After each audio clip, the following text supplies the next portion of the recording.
ఇది తప్పు. ఆ ప్రభావం ఇంకా ఇప్పుడు ఏమైతే ఉందంటే ఈడుండే అట్లా బీజేపీ కావచ్చు, కాంగ్రెస్ కావచ్చు, ఇవి రెండు వేరే వేరే కాదు. ముస్లింలు అంటే పాపం మాకు ఎవరు లేరు, వీళ్ళు రాత్రి చేయొచ్చేసిದೆ. ಬಡವರ ಭೂಮಿ ಹಕ್ಕಿಗಾಗಿ ಸಿಪಿಎಂ ಹೋರಾಟ, ಕಾಂಗ್ರೆಸ್ ಬಿಜೆಪಿ ವಿರುದ್ಧ ವೆಂಕಟ್ ಕಿಡಿ. ಸಂವಿಧಾನ ನಮಗೆ ನೀಡಿರುವ ಮತದಾನದ ಹಕ್ಕನ್ನ ಹಣಕ್ಕಾಗಿ ಮಾರಿಕೊಂಡ್ರೆ ನಮ್ಮ ಜೀವನವನ್ನ ನಾವೇ ಸರ್ವನಾಶ ಮಾಡಿಕೊಂಡಂತೆ ಎಂದು ಕರ್ನಾಟಕ ಪ್ರಾಂತ ಕೃಷಿ ಕೂಲಿಕಾರರ ಸಂಘದ ಅಖಿಲ ಭಾರತ ಪ್ರಧಾನ ಕಾರ್ಯದರ್ಶಿ ಬಿ ವೆಂಕಟ್ ಅವರು ಕಳವಳ ವ್ಯಕ್ತಪಡಿಸಿದ್ದಾರೆ. ಪಟ್ಟಣದ ಅಂಬೇಡ್ಕರ್ ವೃತ್ತದ ಬಳಿ ಹಮ್ಮಿಕೊಂಡಿದ್ದ ಜಿಲ್ಲಾ ಮಟ್ಟದ 3ನೇ ಕರ್ನಾಟಕ ಗ್ರಾಮೀಣ ಕೃಷಿ ಕೂಲಿಕಾರರ ಬಹಿರಂಗ ಸಭೆಯನ್ನ ಉದ್ದೇಶಿಸಿ ಅವರು ಮಾತನಾಡಿದ್ದಾರೆ. ಚುನಾವಣೆ ಸಮಯದಲ್ಲಿ ಜನರು ಹಣ ಸೇರಿದಂತೆ ಇತರೆ ಆಮಿಷಗಳಿಗೆ ಬಲಿಯಾಗುವುದರಿಂದ ಮುಂದಿನ 5 ವರ್ಷಗಳ ಕಾಲ ವಿವಿಧ ಸಮಸ್ಯೆಗಳನ್ನು ಎದುರಿಸಬೇಕಾಗುತ್ತದೆ ಎಂದು ಅವರು ಎಚ್ಚರಿಕೆ ಕೊಟ್ಟಿದ್ದಾರೆ. ಕಳೆದ ಚುನಾವಣೆಯಲ್ಲಿ ಬಾಗೇಪಲ್ಲಿ ಕ್ಷೇತ್ರದಲ್ಲಿನ ಹಿನ್ನಡೆಯನ್ನ ಸ್ಮರಿಸಿದ ಅವರು, ಗೆದ್ದವರು ಮತ್ತು ಓಟು ಹಾಕಿದವರು ಮನೆಯಲ್ಲಿ ಇದ್ದರು, ಸಿಪಿಎಂ ಪಕ್ಷ ಮಾತ್ರ ಸದಾ ಜನರ ಸಮಸ್ಯೆಗಳ ಪರವಾಗಿ ಹೋರಾಟ ನಡೆಸುತ್ತಿದೆ ಎಂದು ಹೇಳಿದ್ದಾರೆ. ಬಳಿಕ ಸಂಘಟನೆಯ ರಾಜ್ಯ ಉಪಾಧ್ಯಕ್ಷ ಡಾಕ್ಟರ್ ಅನಿಲ್ ಕುಮಾರ್ ಮಾತನಾಡಿ, ವಿಶ್ವದಲ್ಲೇ ನೈತಿಕತೆ ಇರುವ ಏಕೈಕ ಪಕ್ಷವೆಂದರೆ ಅದು ಸಿಪಿಎಂ ಪಕ್ಷ ಮಾತ್ರ ಎಂದು ಹೇಳಿದ್ದಾರೆ. ಕಾಂಗ್ರೆಸ್ ಹಾಗೂ ಬಿಜೆಪಿ ಪಕ್ಷಗಳು ಒಂದೇ ನಾಣ್ಯದ 2 ಮುಖಗಳಿದ್ದಂತೆ ಎಂದು ಆರೋಪಿಸಿದ ಅವರು, ಈ ಭಾಗದಲ್ಲಿ ಫ್ಲೋರೋಸಿಸ್ ಸಮಸ್ಯೆ ಹೆಚ್ಚಾಗಿದ್ದು ಸರ್ಕಾರಗಳು ಕೊಳಚೆ ನೀರು ಪೂರೈಕೆ ಮಾಡುತ್ತಿರುವುದು ದೊಡ್ಡ ಪ್ರಮಾದ ಎಂದು ಕಿಡಿಕಾರಿದ್ದಾರೆ. ಸಭೆಗೂ ಮುನ್ನ ಪಟ್ಟಣದ ಮುಖ್ಯ ಬೀದಿಗಳಲ್ಲಿ ಬೃಹತ್ ಮೆರವಣಿಗೆ ನಡೆಸಲಾಯಿತು.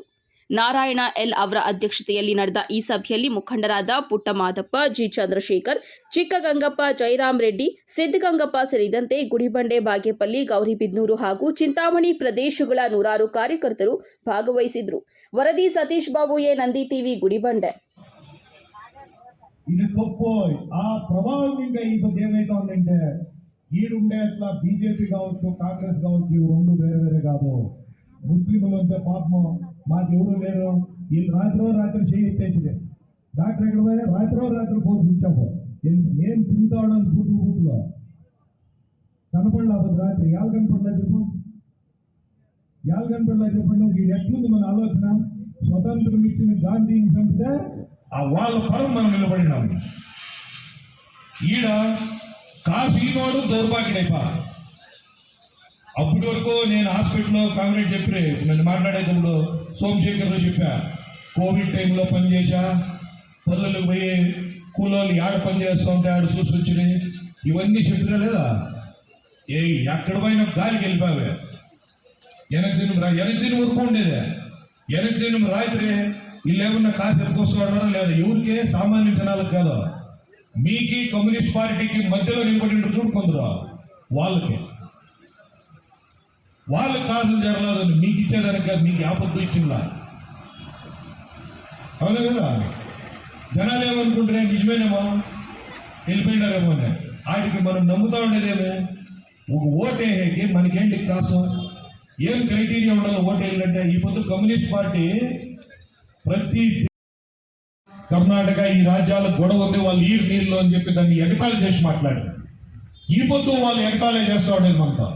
జనాలు దీన్ని సరిగ్గా అర్థం చేసుకోవాలా. ఈ పొద్దు ఏం చెప్తున్నాడు? ఇప్పుడు మా అప్ప మా పెద్దప్ప డివైడ్ అయింటారు అనుకోండి. మా అప్ప మా పెద్దప్ప ఆస్తులు పంచుకుంటారు. నాకు ఆస్తి కావాలంటే నేను ఎవరిని అడగలను? నేను ఆస్తి కావాలంటే కదా. వీళ్ళు ఏం చేస్తున్నాడు? బీజేపీ వాళ్ళు, జేడీఎస్ వాళ్ళు కృష్ణా నేను డీల్ చేస్తామని మా పెద్దప్పని అడుగుతా ఉన్నారు.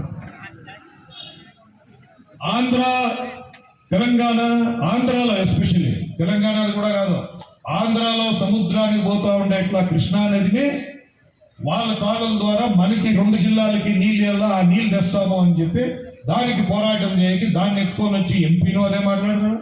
ఆడు పోలార్లో గెలిచిండే జేడీఎస్ ఎంపీనో అదే మాట్లాడతాడు. వీళ్ళు మనకి బీజేపీ ఎంపీనో అదే మాట్లాడతారు. దాని ఎనికింటి జేడీఎస్ వాళ్ళు నీరావరి పోరాటాలు మేము ఆపొద్దు ఇంకా చేస్తా ఉన్నాము అని చెప్పిన వాళ్ళు కూడా దాన్నే మాట్లాడుతున్నారు. ఈ పొద్దు నీరావరి పోరాటాన్ని దిక్కు తప్పించిందే ఇదే కుమారస్వామి అని చెప్పి మేము చెప్తా ఉన్నాం. ఎందుకంటే ఇదే ఒకటి మనం ఏమడిగితే, మీరందరూ కూడా ఉండే వాళ్ళు 2 సార్లు నీళ్ల కోసం పాదయాత్ర చేయండి.